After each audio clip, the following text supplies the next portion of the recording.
এই প্রশ্নটা পরীক্ষায় বারবার আসে, সেটা হলো অন্ধকূপ হত্যা কী।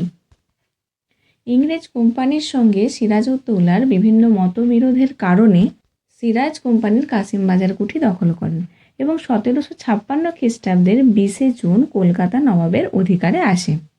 মনে করা হয় এই সময় নবাব সিরাজউদ্দৌলা নাকি 146 জন ইংরেজ সৈন্যকে 18 ফুট লম্বা 14 ফুট 10 ইঞ্চি চওড়া একটা ক্ষুদ্র কক্ষে আটকে রাখে এবং পরদিন দেখা যায় যে এর মধ্যে 123 জন শ্বাসরুদ্ধ হয়ে মারা গেছে। এই ঘটনাই ইতিহাসে অন্ধকূপ হত্যা নামে পরিচিত। তবে এর সপক্ষে কোনো প্রমাণ পাওয়া যায়নি, তাই মনে করা হয় যে এই পুরো ঘটনাটাই হলওয়েল নামে একজন ইংরেজ কর্মচারীর মস্তিষ্ক প্রসূত। তোমরা যদি ইংরেজ ইস্ট ইন্ডিয়া কোম্পানির সঙ্গে নবাবের বিরোধের কারণগুলি জানতে চাও বা পলাশী যুদ্ধের কারণ সম্পর্কে জানতে চাও, তাহলে এখনই চ্যানেলে ভিজিট করে দেখে নাও, ওখানে ফুল ভিডিও দেওয়া আছে। এরকম আরও ভিডিও পেতে চ্যানেলটা সাবস্ক্রাইব করো।